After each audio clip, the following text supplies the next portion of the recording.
Dice así el Salmo 128.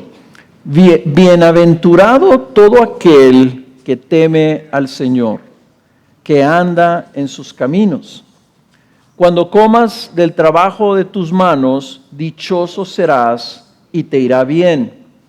Tu mujer será como fecunda vid en el interior de tu casa, tus hijos como plantas de olivo alrededor de tu mesa. Así será bendecido el hombre que teme al Señor. El Señor te bendiga desde Sión. Veas la prosperidad de Jerusalén todos los días de tu vida y veas a los hijos de tus hijos. Paz sea sobre Israel. Esta es palabra de Dios, pueden tomar asiento.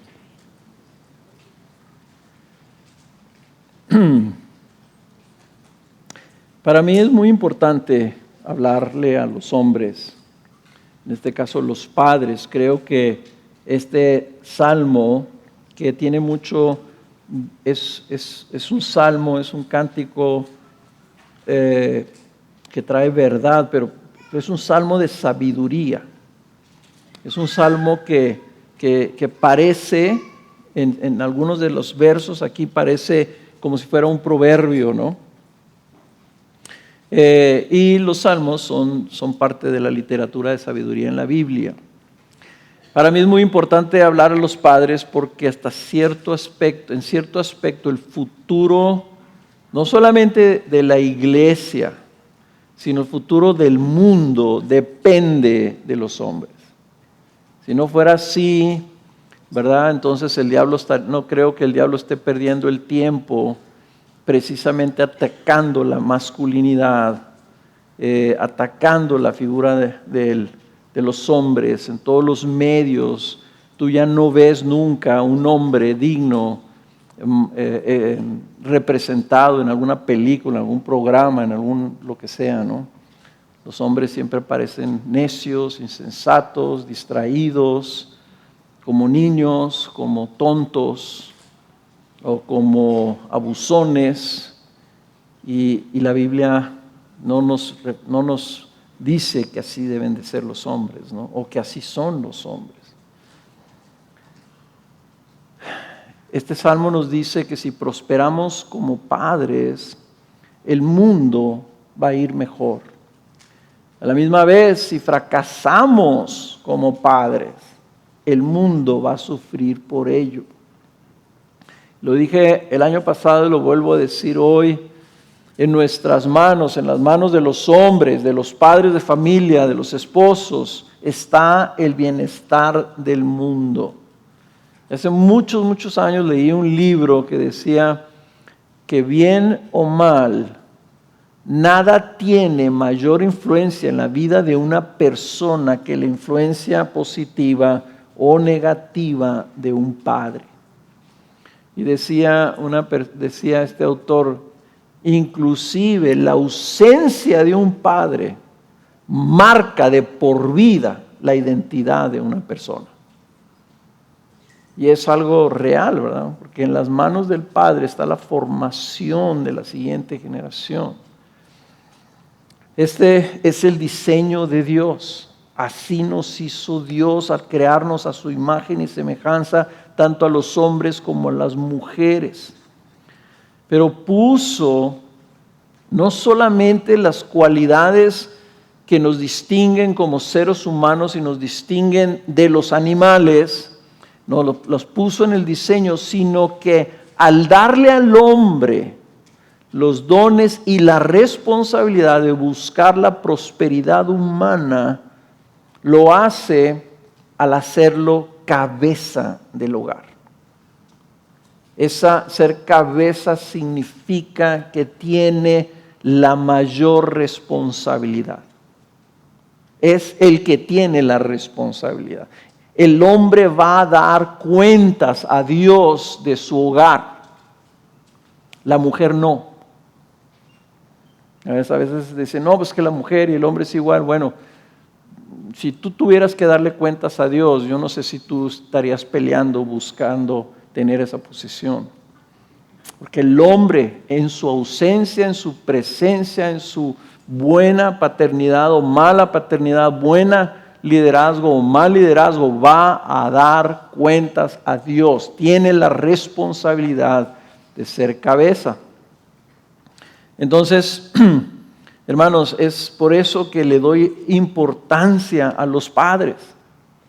Pudiéramos darle esa importancia a las madres. Pero si le damos mayor importancia a las madres que a los padres, estamos haciendo exactamente lo que el mundo quiere que hagamos. Menospreciar el diseño divino de que el hombre tiene que asumir su responsabilidad como cabeza de su hogar. No minimizo la influencia y la contribución de las mujeres y las madres. Ustedes fueron diseñados por Dios para ser una ayuda idónea en esta función. Y yo les puedo asegurar, hermanos, sin Kena en mi vida, yo nunca podría haber logrado nada como papá. Para empezar, no hubiera tenido hijos, ¿verdad? Pero ella ha sido una parte fundamental y una ayuda idónea en lo que yo he tratado o intentado hacer como padre en mi familia, ¿no?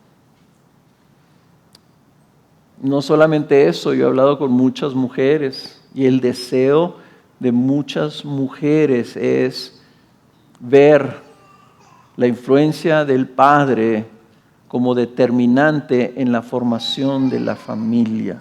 Todas las mujeres, esposas y madres, anhelan ver un verdadero hombre funcionando adecuadamente en sus hogares. O sea, no conozco una mujer que me diga, no me gusta que mi esposo sirva en la casa, no me gusta que él tome decisiones, no me gusta que él se meta con los hijos. Nunca me he encontrado. Al contrario, todas las mujeres me dicen, quiero que mi esposo se meta más con los hijos. Quiero que mi esposo tome más liderazgo. Y sin embargo, hay una moda, he visto ya varios videos de cuates que andan en la calle preguntándole a las mujeres esto: ¿crees que el mundo necesita de los hombres? Y la gran mayoría de los hombres, especialmente las jóvenes, dicen no. Y es incomprensible que realmente lo crean. O sea, diciendo no los necesitamos. Como si el mundo pudiera funcionar si no hubiera hombre. Y sacan estadísticas, ¿verdad? Más del 90% de todos los trabajos técnicos, de toda la ingeniería, de todo el trabajo de minería, petróleo, manufactura, diseño, el 90% es hecho por los hombres. Este edificio, ahí están los pobres trabajando allá afuera tratando de armar la estructura pues desgraciadamente como no hay trabajadores en Ciudad Juárez, ¿verdad? Andan dos tipos, dos hombres. Me gustaría ver a dos mujeres tratando de mover esas vigas y soldarlas allá arriba, en el calorón a más de 100 grados Fahrenheit, ¿verdad? Y no estoy diciendo que no lo pudieran hacer, pero ¿cuántas mujeres se voluntarían para hacerlo? Sin embargo, hay hombres que buscan esos trabajos y que fueron hechos por Dios para trabajar cosas, ¿verdad? Como en las minas. Es una cosa terrible estar ahí metido en un hoyo por días enteros, ¿verdad? Para sacar los elementos que nosotros necesitamos para subsistir. Creo que esto ha sido triste, ¿verdad? Perder este sentido de que los hombres han sido puestos por Dios en el mundo para buscar el bien de su hogar y del mundo. Entonces este salmo, ¿por qué es importante? Porque aquí la pregunta es, ¿cómo puede un hombre llegar a ser ese hombre que traiga esa bendición? ¿Cuál es el secreto que un hombre llegue a ser ese hombre de bendición? Y que por medio de su actuar vea y produzca bendición en todo su eterno. Pues El título de mi mensaje es precisamente el secreto de la vida bendecida por Dios. El secreto de la vida bendecida por Dios. Y este salmo nos lo afirma claramente. ¿Cuál es el secreto? El secreto es que el hombre que teme al Señor en adoración y obediencia verá bendición en todos sus caminos. Este salmo trae esperanza, trae ayuda, trae aliento. Este salmo nos anima a todos los hombres, a todos los esposos y en especial hoy a todos los padres, a que seamos hombres que vivamos buscando la bendición de Dios al ser hombres que temen al Señor y que andamos en sus caminos. Que seamos hombres que vivamos buscando la bendición de Dios al ser hombres que temiendo al Señor, ¿verdad?, andemos en sus caminos, o como le quieran poner ustedes, pero básicamente ese es el secreto. Que nosotros seamos hombres que tememos al Señor y andamos en sus caminos. Y lo vamos a ver básicamente en 2 puntos, y voy a terminar con una conclusión con los últimos 2 versículos. Y el primer punto es nomás el primer versículo. El hombre que teme al Señor, dice la Escritura, será bienaventurado. El hombre que teme al Señor será bienaventurado. Dice el texto, bienaventurado todo aquel que teme al Señor, que anda en sus caminos. Aquí está curioso porque es una afirmación y también parece como que si fuera una promesa. Aquí está el secreto, ¿verdad? ¿Quieres ser un hombre que recibirá la bendición del Señor? Sé un hombre que vive en el temor al Señor. Este será llamado bienaventurado. Bienaventurado es una palabra que tiene la connotación de felicidad, de una persona que es feliz, que está bien, como en el shalom, ¿verdad? Es un bienestar general, hay una paz y un bienestar de contentamiento. Es un hombre que está contento, que está feliz, que está satisfecho. La implicación de esta bienaventuranza, ¿verdad?, es de una bendición de plenitud que Dios da como consecuencia de un hombre estar bien con Él o estar bien delante de Él. Dios es el que bendice al hombre que lo teme y lo bendice como respuesta a estas 2 cosas que dice este versículo. Número 1, que teme al Señor. Es el hombre que teme al Señor. Y porque teme al Señor, entonces, número 2, anda en los caminos del Señor. O sea, camina en obediencia, en sumisión a ese Señor. Entonces quiero recordarles, para aquellos también que tal vez no lo hayan escuchado, hace un par de años estuvimos hablando sobre el mundo que no teme a Dios. ¿Qué significa temer al Señor? ¿Qué significa el temor a Dios? Les voy a decir aquí varias cosas. El temor a Dios es la disposición permanente o continua de someterse a Dios como Señor y Rey en un espíritu de devoción y entrega. Yo sé que son muchas palabras ahí, ¿verdad? Pero es esa disposición de vivir sometido a Dios, de ser obediente a Dios. Significa vivir con una conciencia de que estamos viviendo delante de Dios, delante de Él. O sea, es reconocer que estamos bajo la mirada de Dios, que Él nos está viendo y nosotros lo reconocemos como lo que Él es. Nosotros reconocemos, Dios me está viendo y Él es mi Señor, es mi Rey, es mi Dios, y entonces yo debo de servirlo, alabarlo, obedecerlo, honrarlo. Es vivir con esa conciencia. Vivir con el temor de Dios es estar conscientes y reconociendo que ahí está nuestro Dios y que estamos bajo su mirada. Cuando el Señor nos salva, el Espíritu Santo ilumina nuestro corazón y nuestra conciencia y la ilumina con la belleza de la majestad de Cristo. La grandeza de su gracia nos mueve a exaltarlo. Ahorita lo estábamos alabando. Y lo estábamos alabando porque tenemos temor de Dios, porque decimos, aquí está el Señor y nos está viendo y quiere ver cómo vamos a responder. Y respondemos porque sabemos, el Espíritu Santo nos ha mostrado su grandeza. Y eso produce algo que nos atrae a Dios. El temor a Dios es el querer estar con Él, el querer verlo, el querer servirlo. Pero también produce, y disculpen aquí las palabrotas, pero no encontré otra palabra para explicarlo, produce también una circunspección reverente. La circunspección es aquello que te produce sobriedad, ¿verdad? Es así como si tú ves una víbora, aunque la víbora sea muy bonita, tú la ves y tal vez admiras, pero la circunspección es decir, sí, pero es una víbora y yo me voy a dar un paso para atrás. ¿Ok? Es esa sobriedad, ese cuidado que te produce. Piensen, por ejemplo, ustedes en el fuego. ¿Quién no le gusta una fogata?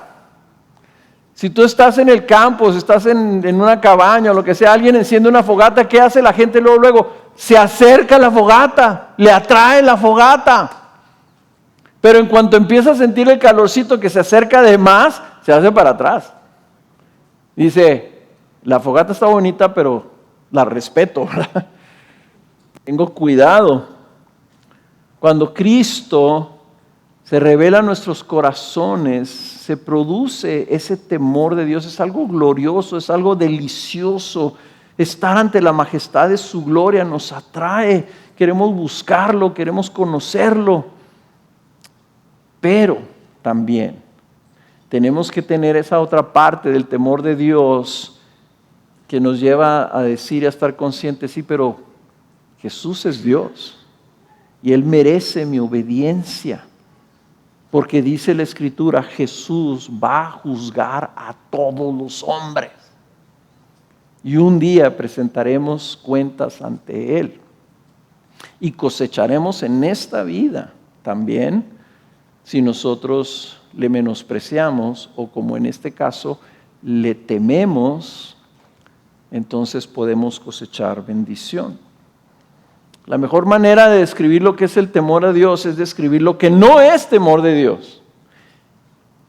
¿Qué es no tener temor de Dios? Es la manera en que vive el mundo natural, que no le importa a Dios, no le importa darle la espalda a Dios, rechaza a Dios, no quiere saber nada de Dios, no le importa su palabra, no le importa su voluntad, no le importa nada, es caminar en dirección opuesta de Dios, a un Dios que está extendiendo sus manos de compasión al mundo.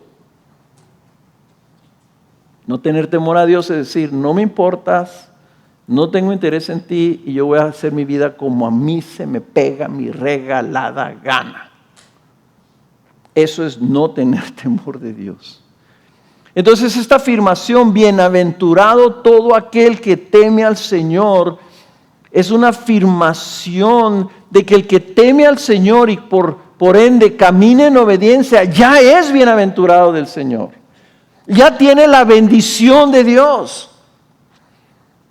Y no solamente eso, sino que hay como una promesa, porque aunque hay una respuesta inmediata de Dios ante el hombre que le teme, ¿verdad? También dice la Escritura que Él va a recoger bendición a través de su vida por ser así. Y veremos más adelante, ¿verdad?, cómo es que la recoge, pero también vemos en la Escritura que ese hombre será bienaventurado por la eternidad. O sea, el temor de Dios tiene promesa para el presente, para el futuro cercano y para la eternidad.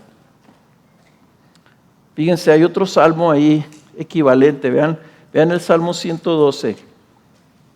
Denle la vuelta ahí a la página 618, los que tengan la Nueva Biblia de las Américas. dice, versículo 1, aleluya, y repite la misma cosa, cuán bienaventurado es el hombre que teme al Señor, que mucho se deleita en sus mandamientos. Se fijan que es aquí como un paralelo, como que es un tema esto, ¿verdad?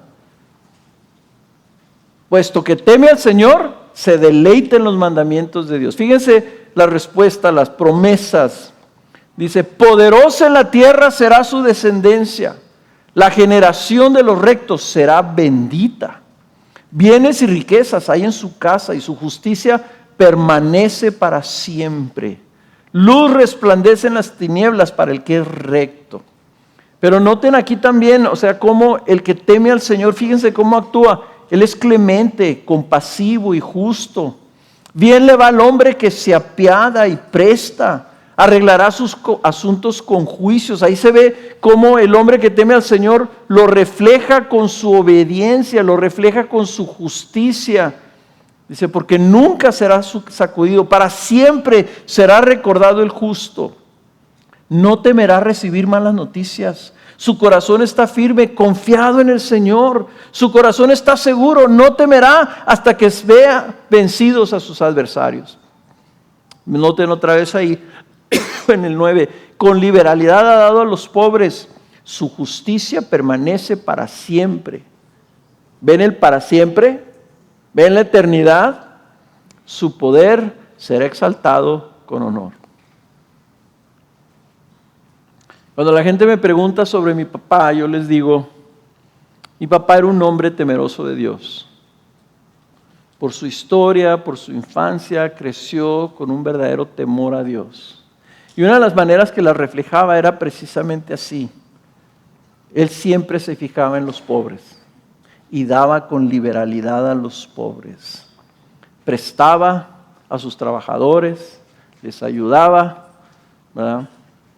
Era un hombre que se apiadaba del que tenía menos. Yo vi ese ejemplo de mi papá. No más de verlo cambió mi manera en que yo veo el mundo.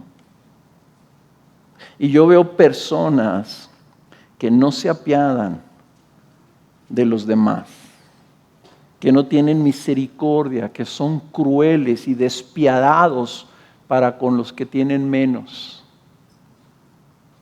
Y puedo decirles con toda seguridad, te aseguro que o no tuvo papá, o tuvo un papá que era cruel.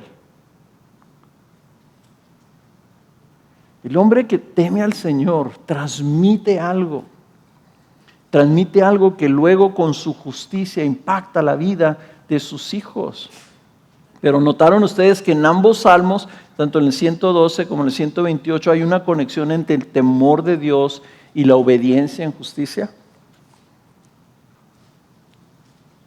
Lo que este salmo nos está diciendo, hermanos, es que Dios ama al hombre que le teme y que porque le teme anda en sus caminos.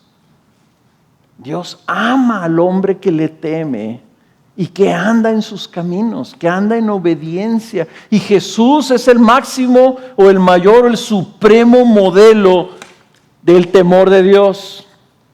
Fíjense este texto lo compartí hace poco y me puse a buscar muchos de esos textos que están en el Evangelio de Juan. Cuando leí, una vez que me senté a leer todo el Evangelio de Juan en una sentada, esto fue lo que me cautivó. Las veces que Jesús dice algo parecido a esto que está en Juan 5:30. Dijo Jesús, yo no puedo hacer nada por iniciativa mía. Como oigo, juzgo, y mi juicio es justo porque no busco mi voluntad, sino la voluntad del que me envió. No busco mi voluntad, sino la voluntad del que me envió. Cristo, esta era su marca. Él vivió buscando complacer a su Padre, haciendo solamente su voluntad. Y el mayor ejemplo de esto es lo que vimos en Getsemaní. ¿Qué estaba haciendo el Señor en el huerto? El jueves antes de que fuera entregado, pidiéndole al Señor, Señor, si es posible, pase de mí esta copa. Mas no se haga como yo quiero, sino como quieres tú. 3 veces hágase tu voluntad y no la mía. Así le enseñó a sus discípulos a orar. Ese es el temor de Dios. No se haga mi voluntad. Para mí es más importante que se haga la tuya. Por eso cuando fue Jesús a bautizarse, Juan el Bautista le dijo, ¿cómo que vienes a que te bautice? Tú me deberías de bautizar a mí. ¿Qué le dijo Jesús? No, déjalo. Dice, porque es necesario que se cumpla toda justicia. Yo vine aquí a hacer la voluntad de Dios. Y si Dios dice que nos debemos de bautizar, yo me voy a bautizar. Así que bautízame. Pero se bautiza Jesús, ¿y qué sucede inmediatamente? Dice Mateo 3:17, y se oyó una voz de los cielos que decía, este es mi Hijo amado, en quien me he complacido.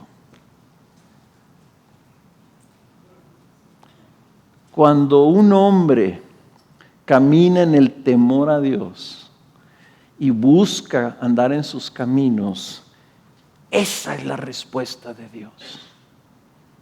Ese es mi hombre, ese es mi hijo. Y yo me complazco en él. Y bienaventurado es ese hombre. Yo lo bendigo.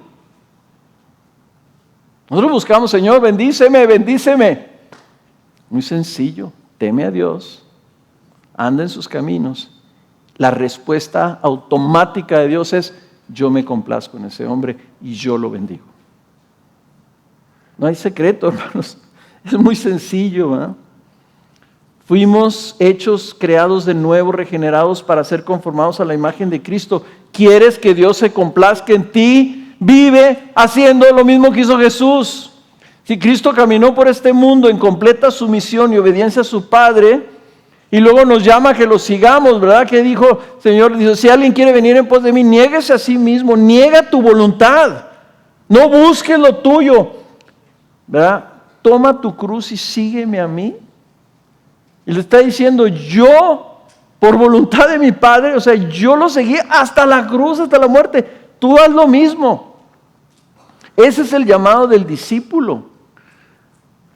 Por eso es que crecer en Cristo, semejanza, hermanos, crecer en santidad, que buscar nuestra santificación significa crecer en el temor de Dios y por lo tanto crecer en obediencia. El temor de Dios produce una justicia y es esa la justicia que permanece para siempre. Recuerden ustedes, Efesios 2:10 es un versículo clave. Fuimos creados, somos hechura suya, creados en Cristo Jesús para hacer buenas obras, para hacer la justicia de Dios, para cumplir su voluntad. Para eso fuimos creados de nuevo. Entonces, nuestro crecimiento en obediencia tiene que ver con nuestro crecimiento en el temor de Dios. Y eso es lo que recibimos ahí en ese caminar, la promesa de la bendición divina y la promesa y la bendición de una vida plena que solamente Dios puede dar. Y Dios recuerda esa justicia, Dios recuerda ese caminar por toda la eternidad. Dios reconoce, el que se fija y reconoce a Dios en su vida, Dios lo reconoce a él y se deleita en él, puesto que ese hombre se deleita en los mandamientos de Dios. Entonces, ¿quieres bendición en tu vida? ¿Quieres bendición para tu hogar? La pregunta que yo te hago y que te debes hacer tú, y no me acuerdo si lo puse en la tarea también, pero ¿cómo la estás buscando? Porque todos queremos que nos vaya bien. Todos estamos buscando que nos vaya bien, ¿verdad? Todos queremos lo mejor para nuestra casa, ¿sí o no? Nadie sale a la calle diciendo, ¿cómo le hago para darle en la torre a mi familia? No, o sea, todos queremos el bien, todos queremos la bendición de Dios. Pero la pregunta es, ¿y cómo la estás buscando? Tal vez estás buscándola esforzándote mucho en tu trabajo, Estás buscando ser una buena persona, no tener broncas con los vecinos. Tal vez estás buscándolo, asegurando que tus hijos tengan una buena educación. Este salmo nos está dando la receta, nos está dando el secreto. Tu enfoque para vivir o lograr la bendición de Dios sobre tu vida y sobre tu familia, sobre tu hogar, debe estar en Él. No tanto en tu desempeño, no en tanto que yo me voy a esforzar, voy a trabajar más, voy a tener 2 trabajos, voy a hacer esto, voy a mandar a mis hijos a la mejor escuela, y queremos lograr algo en base a nuestro desempeño e ignoramos o dejamos a un lado a aquel que de quien viene la bendición para nuestras vidas. El Señor nos dice, mira, tú enfócate, pon tus ojos en mí, camina en el temor de Dios. Es eso lo que va a bendecir tu casa. Para Dios no es tanto lo que hagas, sino por qué haces lo que haces. Si lo estás haciendo para agradarlo a Él, o lo estás haciendo porque esa es tu meta, porque ese es tu afán, porque ese es tu propósito, porque ese es tu plan. Esto es lo que tú quieres, ¿verdad? Yo escuchaba a mucha gente que dice, es que esto es lo que yo quiero para mis hijos. Es que mi plan es este, ¿verdad? Y muchas veces veo que sus planes, pues sí, terminan haciéndolos, ¿verdad? Pero una cosa que no obtienen es la bendición de Dios sobre sus hogares. Porque siguieron sus propios caminos. Así que, ¿cómo estás viviendo? ¿Es el temor de Dios lo que gobierna tu vida como hombre? ¿Es la conciencia de que Dios está ahí cuando tú te levantas? Y está el Señor viéndote desde su trono. ¿Qué onda? ¿Qué vas a hacer ahora? Híjole, Señor, tengo un chorro de cosas que hacer. ¿Sabes qué? Ahorita, calmado, o sea, ahí hablamos a la noche, porque ahorita tengo que levantarme temprano, tengo que hacer esto otro y tengo que hacer esto otro. Y el Señor dice, bueno, pues, búscale pues, échale ganas, a ver qué logras. El hombre que tiene temor de Dios, dice, Señor, el día de hoy, ayúdame, porque lo que quiero hacer es hacer tu voluntad. Es agradarte a ti. Si voy a mi trabajo, Señor, lo voy a hacer para agradarte a ti. Yo voy a tener una actitud, Señor, que te honra a ti. Y con mi familia igual. Señor, hágase tu voluntad y no la mía. Dime cuál es tu voluntad para mi vida y para mi familia, y para mi trabajo, para con mis vecinos. El día de hoy, para yo hacer eso. Ese es mi enfoque, Señor.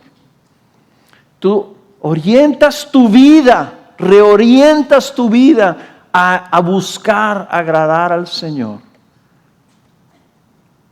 Y si tu intención es eso, entonces tu intención va a ser obedecer su palabra. Y sabes una cosa, el Espíritu Santo te va a estar recordando, acuérdate que la Escritura dice esto, acuérdate que esto no es voluntad de Dios.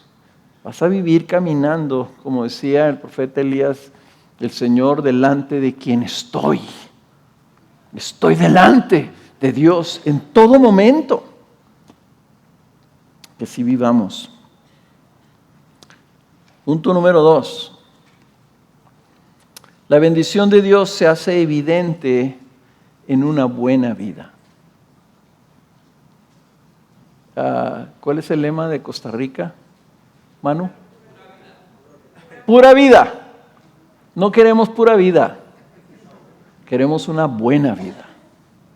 Y lo que nos está diciendo este salmo es que el hombre que teme al Señor y anda en sus caminos, Dios lo bendice con una buena vida. Fíjense, cuando comas del trabajo de tus manos, dichoso serás y te irá bien. Tu mujer será como fecunda vid en el interior de tu casa. Tus hijos como plantas de olivo alrededor de tu mesa. Así será bendecido el hombre que teme al Señor. La bendición de Dios, hermanos, es algo real.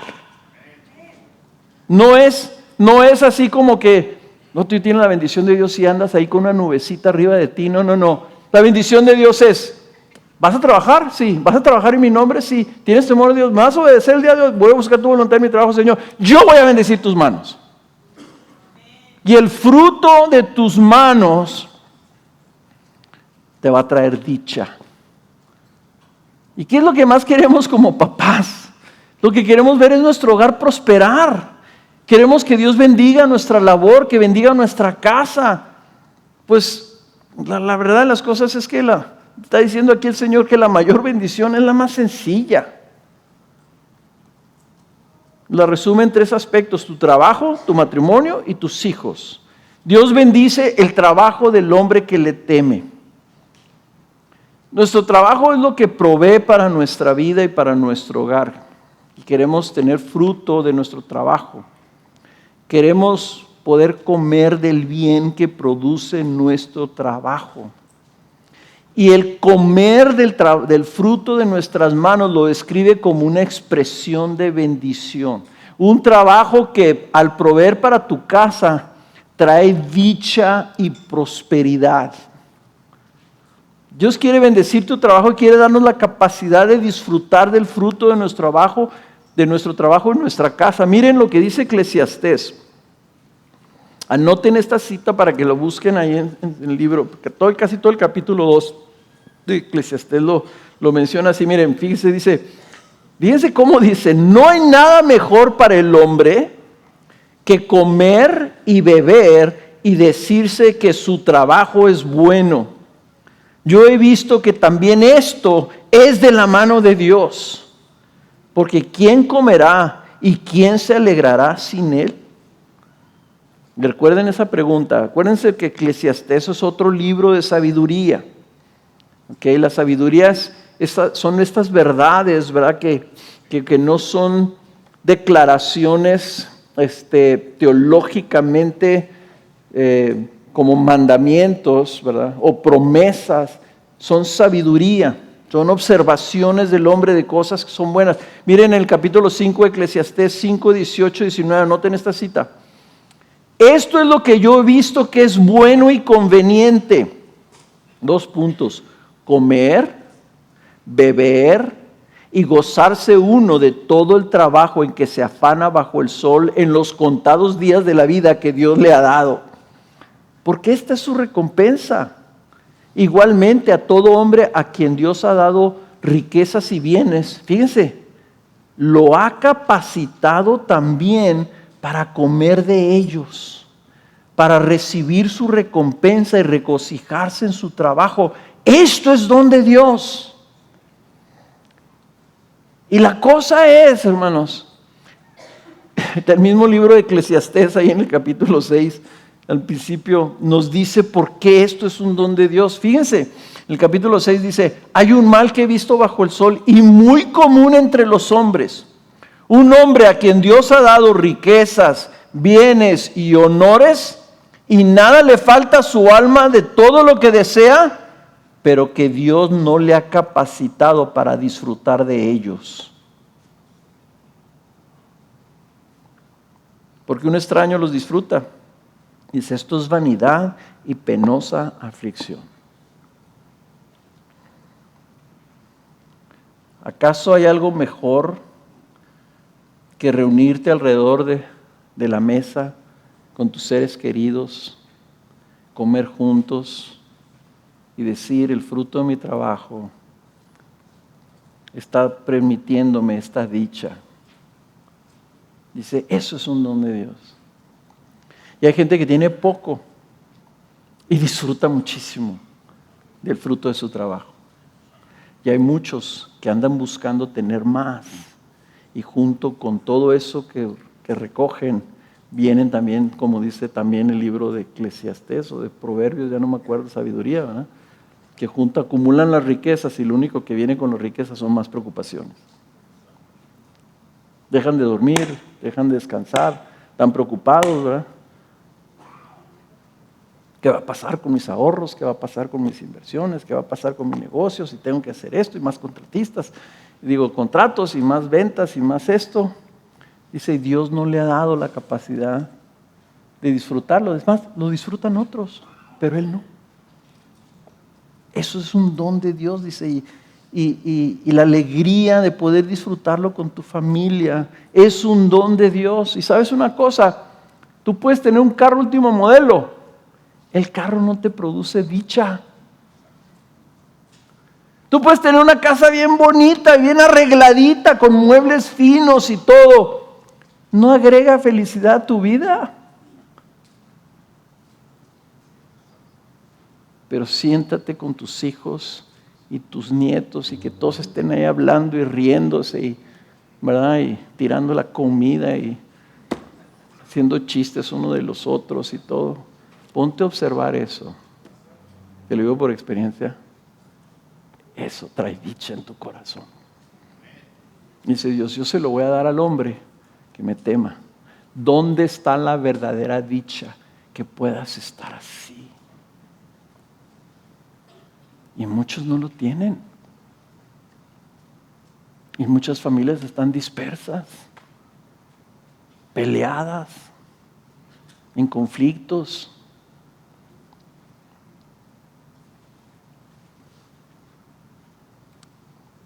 Hermanos, la bendición de Dios viene en el hombre que teme al Señor. La segunda cosa dice, Dios bendice a la familia del hombre que le teme bendiciendo a su mujer. Y la imagen es de una vid que produce fruto dentro de la casa. Adentro está la vid y ahí está produciendo todas las uvas, ¿verdad? Algo dulce, algo que produce vino, algo que es rico, ¿verdad? Dice lo que es una vid y lo tiene dentro de su casa, ¿verdad? Y podríamos pensar que parte de esa fructificación o ese fruto de las mujeres son los hijos. Porque los hijos son una gran muestra de la bendición de Dios sobre un matrimonio. Y aunque hay excepciones, esa es la expectativa normal de bendición para un matrimonio, que la mujer sea fructífera, pero en todos los aspectos. Dios bendice a la mujer de un hombre temeroso de Dios, y aunque puede haber que haya mujeres que no han podido tener hijos, y dicen yo no soy una mujer fructífera, y la Escritura te está diciendo no. En la casa en el hogar del hombre que teme a Dios, la mujer de ese hombre va a dar fruto, de una forma o de otra. Y puede ser que no tenga hijos, pero el Señor le va a hacer que ella sea una bendición de parte de Dios para la vida de su hogar. Una vida que va a producir fruto para ese hogar. La evidencia de la bendición de Dios sobre un matrimonio se va a ver no nomás en el hombre que Dios lo bendice, sino en la mujer que tiene una vida plena. Porque el hombre temeroso de Dios produce un ambiente en el hogar que es idóneo para que su mujer sea fructífera en múltiples aspectos. Fíjense lo que dice Proverbios 31. Todos lo conocen, las mujeres conocen eso. No quieren leer nunca Proverbios 31, ¿verdad? Proverbios 31 es el relato de la mujer virtuosa, ¿verdad? Proverbios 31:10 dice: mujer hacendosa, ¿quién la hallará? Su valor supera mucho al de las joyas. En ella confía el corazón de su marido y no carecerá de ganancias. Ella le trae bien y no mal todos los días de su vida. ¿Qué es una mujer fructífera? Una mujer fructífera es una mujer que trae a su hogar bien y no mal todos los días de su vida. Una mujer que es una bendición. Versículo 28 dice: sus hijos se levantan y la llaman como bienaventurada, bendecida. También su marido, y la alaba diciendo: muchas mujeres han obrado con nobleza, pero tú las superas a todas. Engañosa es la gracia y vana la belleza, pero la mujer que teme al Señor, esa será alabada. Denle, fíjense bien, el fruto de sus manos y que sus obras la alaben en las puertas de la ciudad. ¿Se fijan que una mujer de fruto va más allá que tener hijos? Es una mujer que trae bien, que produce bien. el fruto de sus manos es lo que la lleva a ser alabada, pero noten que es una mujer que también teme al Señor. Entonces el hombre que teme al Señor, ¿verdad?, influye en su mujer a que su mujer sea una mujer virtuosa. Forma un hogar en donde el ambiente es propicio para que la mujer entonces también crezca en el temor de Dios y por ello entonces sea fructífera. Entonces piensen en un hogar donde un hombre teme al Señor y anda en los caminos del Señor, ¿verdad? En ese hogar, ¿qué habrá? Va a haber paz, va a haber justicia, va a haber trabajo honesto, va a haber integridad, va a haber amor, va a haber respeto, va a haber moderación, va a haber instrucción, va a haber un ambiente cristocéntrico que va a aumentar la bendición y va a traer prosperidad a toda la familia. Y en ese ambiente la mujer va a dar expresión a sus dones para que den fruto juntos a Dios y a los suyos.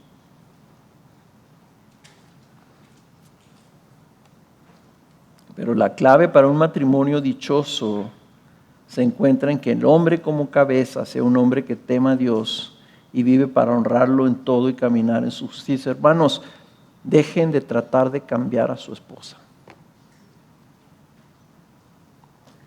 Y esposas también dejen de tratar de cambiar a sus esposos, ¿ok? A veces, no sé quién sea más el que quiera cambiarnos unos a otros. Más bien, hombres, busquen temer a Dios. Y Él va a ser fructífera a su mujer. Dios bendice a la familia del hombre que le teme, bendiciendo a sus hijos. Y la imagen del Salmo es de olivos. Los olivos eran un árbol muy importante en el Medio Oriente. Son todavía, ¿verdad? Producen las aceitunas. Entonces, los olivos eran sumamente valiosos por el fruto y el aceite que producen. O sea, era aceite que se usaba medicinalmente, se usaba para encender lámparas, se usaba para curar, se usaba para hacer muchas cosas. Era una fuente de riqueza, era una fuente de prosperidad. Entonces está aquí el salmista pintándonos una imagen de una prosperidad futura en la vida de los hijos del hombre que teme al Señor. Y el año pasado, cuando hablé a los padres, les dije que la principal responsabilidad de los padres hacia los hijos era transmitirles sabiduría. ¿Por qué? Porque el principio, o sea, la sabiduría es el principio del temor de Dios.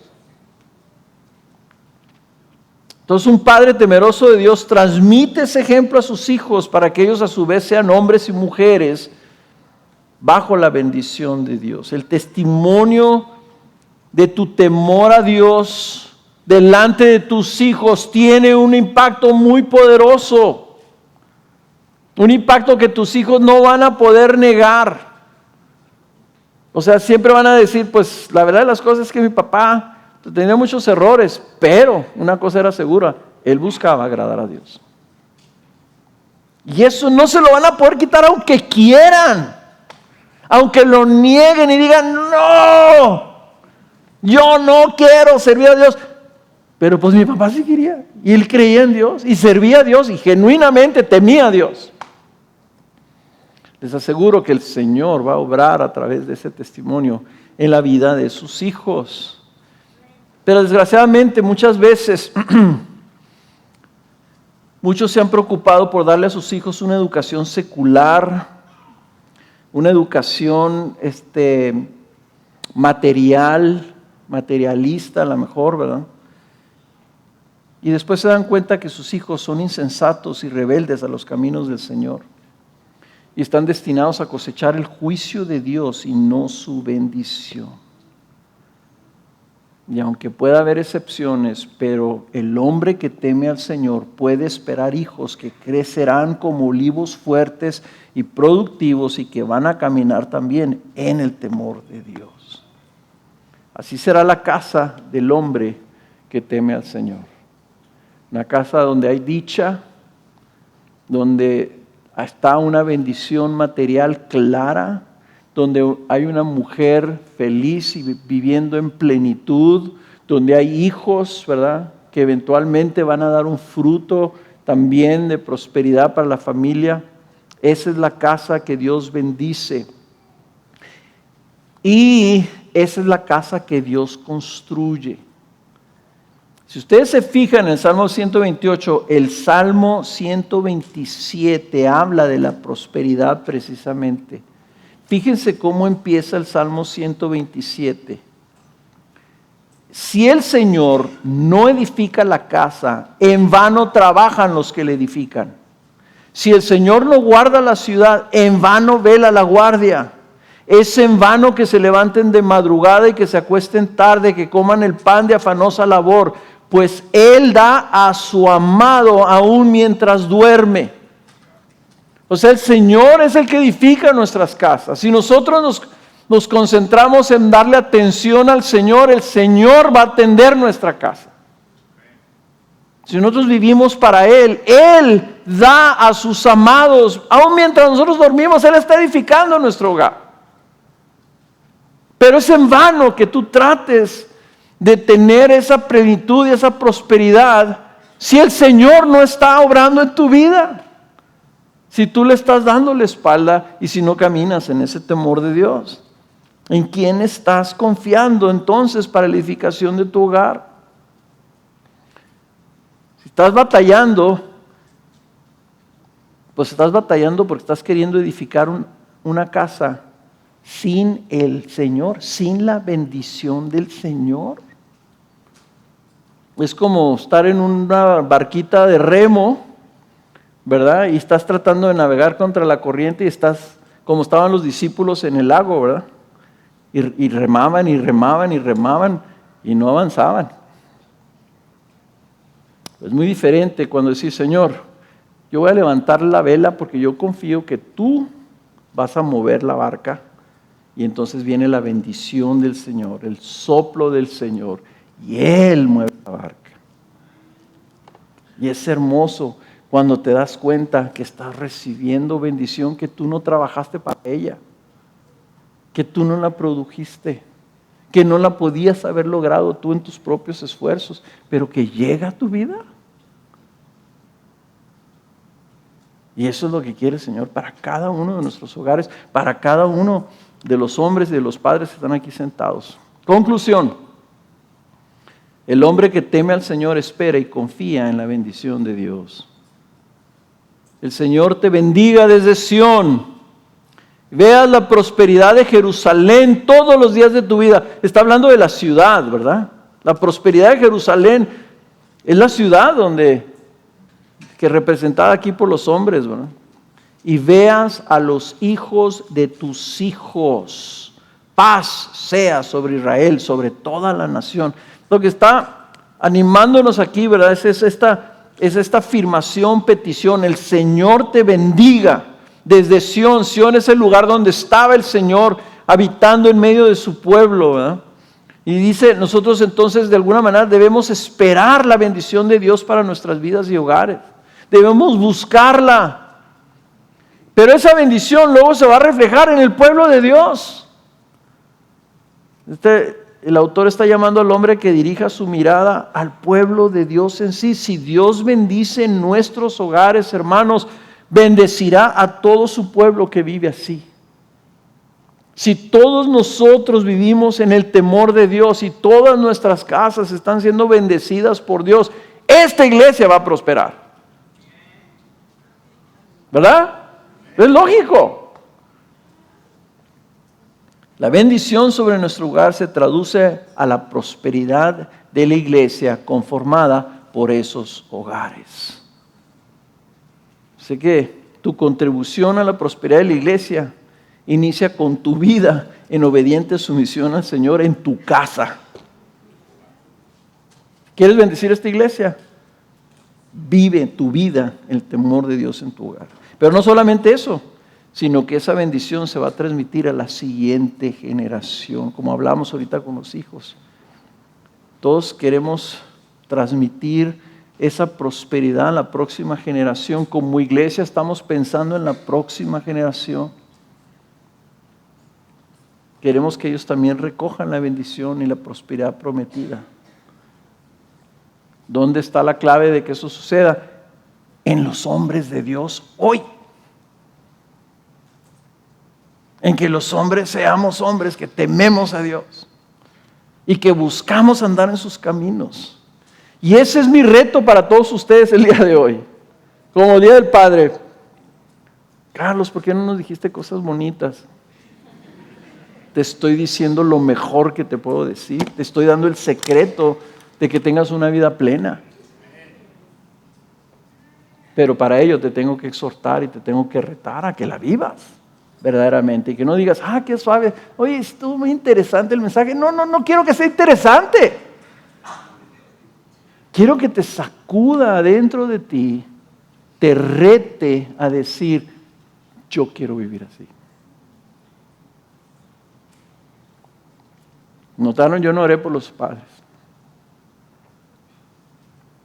No sé si Edgar oró por los padres o no, pero no he orado por los padres. Y quiero orar por los hombres, pero quiero orar por los hombres que quieran comprometerse con el Señor el día de hoy, de que su vida va a ser vivida en temor de Dios y sujetada en obediencia a andar en los caminos del Señor conforme a sus mandamientos. Y le estoy hablando a los hombres. Yo sé que hay hermanas que dicen, yo quiero vivir con el temor de Dios. No. Y ahorita le estoy hablando a los puros hombres. Si tú como hombre quieres delante del Señor decir, Señor, yo quiero vivir así. A lo mejor no lo estás viviendo, o a lo mejor estabas intentando viviendo, o a lo mejor lo estás viviendo. Decir, yo quiero vivir así. Es más, te lo voy a poner más fácil que tú digas, yo quiero la bendición de Dios para mi hogar. Yo quiero la bendición de Dios para mi hogar. Y a lo mejor todavía no tienes hogar. A lo mejor todavía vives con tus papás. Yo quiero pedirte que te pongas de pie. ¿Tú quieres eso? ¿Quieres la bendición de Dios? Ponte de pie. Yo voy a orar por ti y quiero que tú ores. Y quiero que tú le pidas al Señor y le digas, Señor, yo quiero ser ese hombre.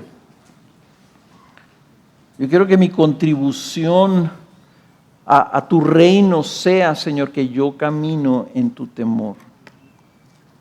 Yo quiero buscar la bendición para mi casa, Señor, para mis hijos, para mis nietos. Quiero que mi vida sea una vida que refleje el temor a Dios en todo lo que yo haga. Vamos a orar.